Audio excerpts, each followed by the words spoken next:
Hey, how's it going? This is Sean Alpha with Geek Eire. This is a special interview. You want to introduce yourself? How you guys doing?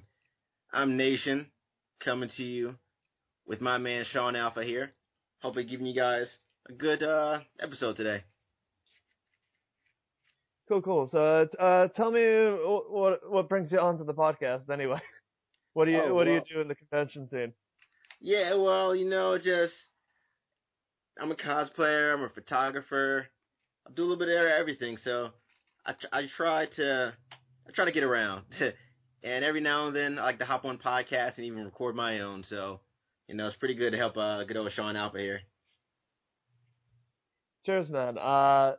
So, tell me what type of cosplays have you done before? All right, what type of cosplays? So far I've done one of my earliest cosplays was actually Zorro. Like the Spanish Zorro, the good old caped Casanova. I also was Brock one time. That was one of my earliest ones as well. Probably Brock and Zorro was probably the good old first two. But even around the time to where it was like a point to where I transitioned from being I guess a regular just con goer prior to getting heavy into the costumes. I started looking to just make good Halloween costumes. And early Halloween costume that I just thought was for a Halloween thing was if you ever played the game Left 4 Dead, I was a hunter. So I did a lot of stuff with makeup and zombie makeup for a good while. Like I had my hunter in I don't know, it was in my roster for good maybe 2 years, at least a year and a half. But I even won uh was like best makeup. It was like best makeup for a video game character at ChibiCon, and that was at Montclair University. So that was interesting there. Another cosplay, pretty popular. This one is Ice King. I'm an Adventure Time cosplayer and fan. It's because my Ice King, it's a bit of a hybrid between Simon Petrikov and the Ice King. What I like to do with my cosplays is that, of course, you look up whatever character you're interested in, but I don't exactly like to do it in its purest form always, because it doesn't always seem too original or as fun to me. So what I did with Ice King, I made it so it looks like Simon Petrikov is in the transition to being Ice King. So the beard isn't fully grown yet, but he's still blue, and instead of having like a full out wizard robe, he has a blue cape, that kind of covers most of him. Kind of like he's thinking about getting a robe or something, you know to that sort. He's still transitioning. Another one would be Hitmonlee from Pokemon, the kicking Pokemon. I recently added him. I actually had that lying around for a while, just never finished the costume. Trying to think of another cosplay. Oh, my current most favorite outfit right now. If any of you have ever played the game or series Assassin's Creed, I love that series. And when I played that game, Brotherhood and specifically Brotherhood, which it kind of flipped my world in terms of uniform.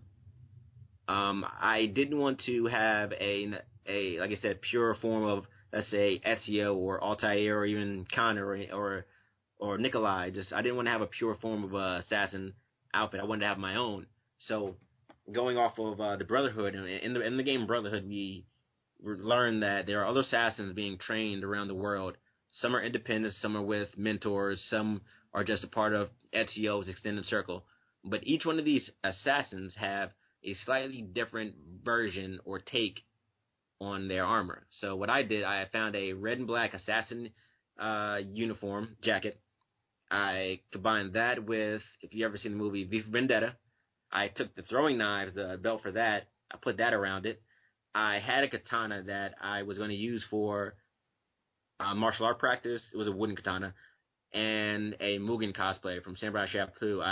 I re used that and painted it up, painted it red and black, strapped that to my back, and I put a belt onto it. From there, I put a gun on the chest piece, and I just for a bit of a twist. I added a half face mask that's sometimes black, sometimes red, and sometimes it's half a skull. This way, in combination with all that stuff, and of course a hidden blade, I kind of have become my own assassin. So that's just my little take on cosplay. Just just have fun and do what you like to do, but put a little twist on it. Make it a little bit different. Because it's always fun to go to some place, an event, a con, and people will be like, "Hey, what's that? What's that? A ninja? No, that's a pirate. No, man, that's an assassin." It's so funny. Cool, cool. So what got you actually into anime in general? And Anime in general, yeah, that one right there is pretty easy. I mean, of course, we have our channels here. You had them too. Nickelodeon, Disney, Cartoon Network. A lot of us kids over here started out on those networks, and Cartoon Network, and specifically, had Toonami. Toonami came out.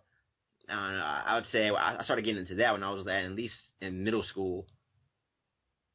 Yeah, yeah. middle school. Yeah. Most Americans remember Tom.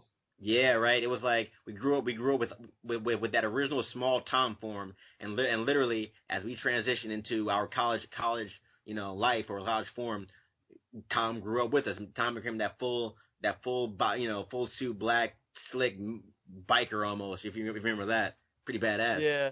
But on Toonami, Dragon Ball Z was probably the first anime that I really got into. Dragon Ball Z, then moved from there to Zoids. I loved Zoids. Zoids 21st Century and Chaotic Century. And I remember Bleach was on at around that time. Yu Yu Hakusho, I didn't really get into that. But Rurouni Kenshin, I was into that for a while. But even just cartoons in general, because when people usually ask me, why did I get into anime or this or that, I don't really consider myself a pure anime fan. I consider myself a animation fan of the world. Like some of my favorite just animation in general, just it's not even in America. I mean, some is in America, but others aren't.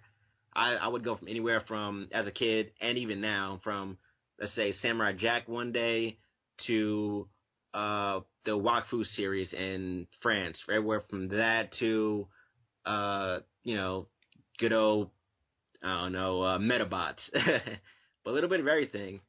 Yeah, a little bit of everything, man. Cool, cool. So what type of cosplayers are you thinking about doing in the future? Future cosplays. Growing up, once again, I was into Power Rangers, man. Power Rangers got me into martial arts and just molded my life in general, man. So I'm definitely gonna have a few Power Rangers in my roster, and a few of which are the Shadow Ranger from SPD. That's the commander, Doggy Kruger. The Here we go. It's a bit of a mouthful here. The Red Dragon Mystic Ranger. There we go. The Red Dragon Mystic Ranger, as well as let's say maybe even the Omega Ranger. Future cosplays. I've been working on one right now. Actually, the characters from Teenage Mutant Ninja Turtles. I am working on the armor for Shredder, which hopefully, if all goes well, will be debuted at New York Comic Con. So hopefully, I'll be able to come back on here with you and tell you how that went. It's just for anyone that's never actually been to an American con. What are sort of the major things that we sort of would look forward to, or should avoid compared to, say, a smaller scale con such as cons over here in Ireland? Oh, okay. Smaller cons versus big cons. That's a pretty good. That's a pretty good question. Like, if any of you just around the world want to get into cons, I always say to everyone, start out with a small con. Start out with something small. Like don't immediately hop into the biggest con in your area or the biggest con in your part of the world. Because some people I know will literally just travel so far. I had one friend tell me that he's not going to cons on the East Coast anymore, and he's only going to the West Coast, but he lives here. But start with a small con, then work your way up. And at these cons, We have good old dealer's room, the artist alley. Me being a martial artist, I look for usually some kind of fight, right? And I remember when I first got into a con, it was the way it was pitched to me was that it was my friend Megan, Ginger Kitty cosplay. Look her up, guys. The way she pitched to me was that if you like anime, if you are a video gamer, if you are into pop culture, if you love art, if you are a singer, a voice actor, if you, I don't know, are just an aspiring photographer, go to a local con. So I was like, okay, I'll go with her. I'll see what this con thing is about because everyone wants to go to the quote unquote Comic Con. That's kind of like once you become a video gamer or a cosplayer, that's kind of everyone's thing. You want to go to a Comic Con. So I was like, okay, I've always wanted to go to one of these things. Why not? I ended up going to Anime Next. Anime Next was my first con, and that was in Somerset, New Jersey. It was I think it's in our state convention center. Yeah, the Garden State Convention Center. And I was able to meet LARPers, live action role players, great artists, photographers, and even martial artists. There's even tournaments thrown at some of these things. You can even go there with a specific purpose. Like one year, I only went to Anime Next in hopes of just training purely. So the only thing I did that entire weekend was just join the LARPers in fighting, join the guys wielding the boffer katanas and weapons. I only fought one year. Sometimes I only go and do photography. Conning it can be for everybody. You just got to find your thing. That's kind of why I always kind of get a bit upset when anyone kind of looks down and be like, hey, conning is stupid, or hey, I don't understand this. Just all it is a bunch of nerds. Because at the end of the day, when you go to these things, you'll realize that it's meant for all ages. I've met families, I've met kids at the ages of like 4 to I even know an Uncle Iroh cosplayer from Avatar: Last Airbender. He's easily 60 plus years old. Like you just have to find your thing. So just I don't know. Hopefully, I answered the question there. Yeah, I definitely have to agree with you.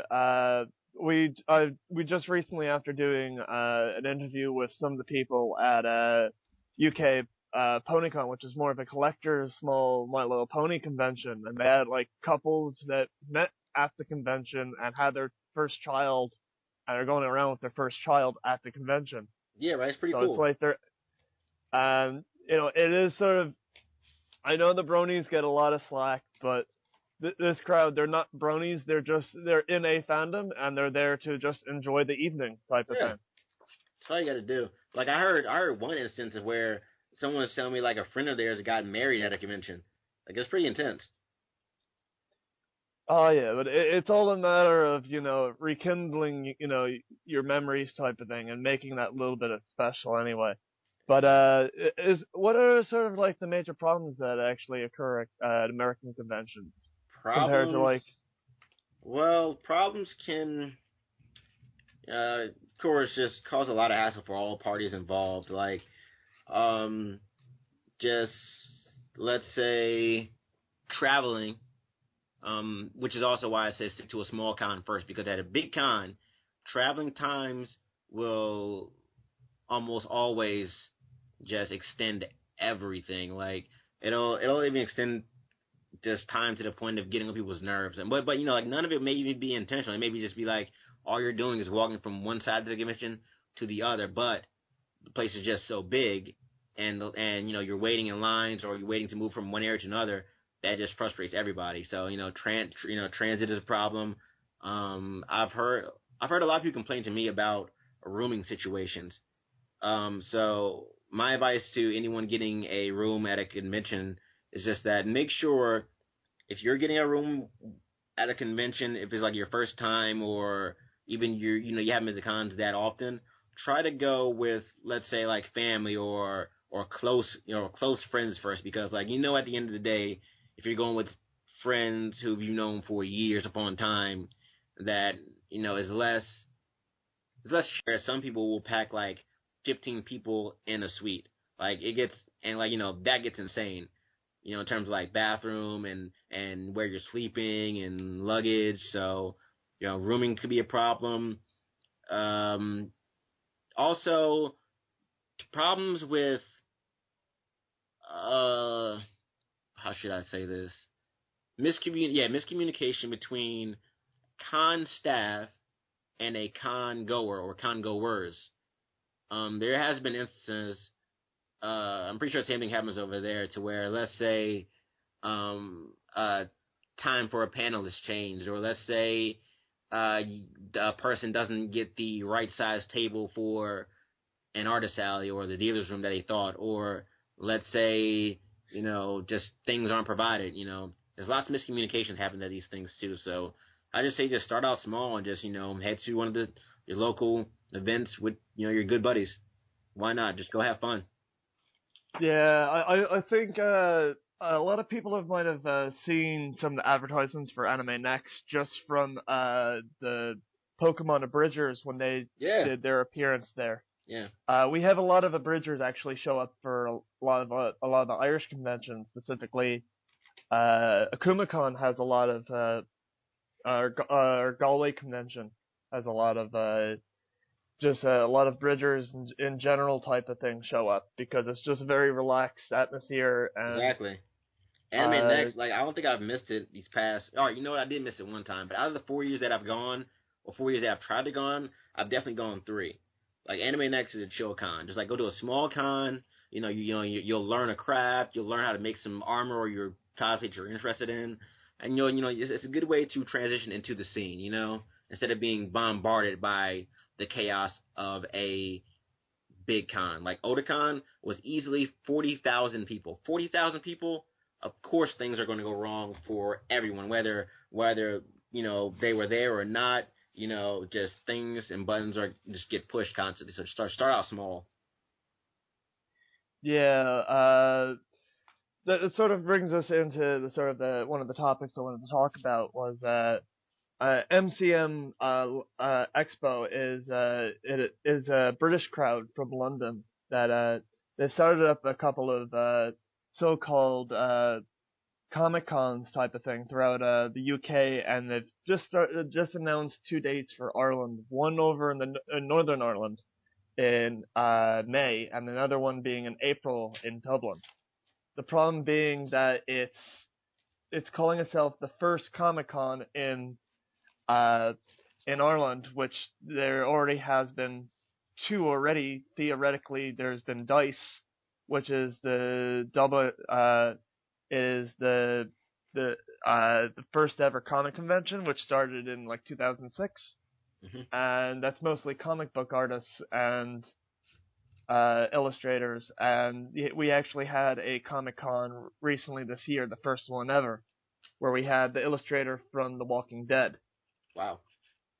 It's pretty cool. And the problem is, because it's sort of right bang in the middle of it, we're sort of afraid that, one, because we have such a small population, people aren't going to have enough money to get to these conventions, all these conventions in general.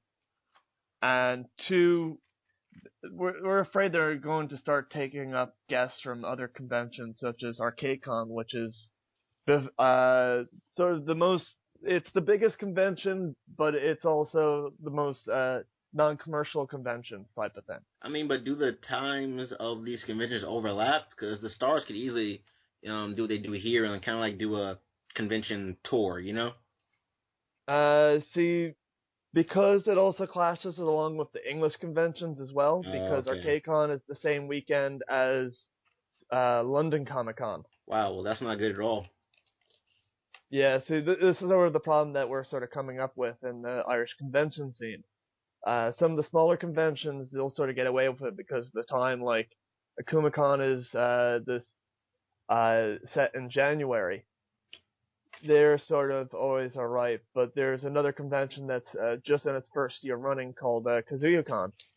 Yeah. Which is apparently is Japanese for PirateCon. I love that. It's going to be set for March, so it's just right before the NCM shows up, and it may not even get a chance right off the bat because of this one convention. Interesting. So yeah, thanks so much for having the interview anyway. No problem, man. Anytime.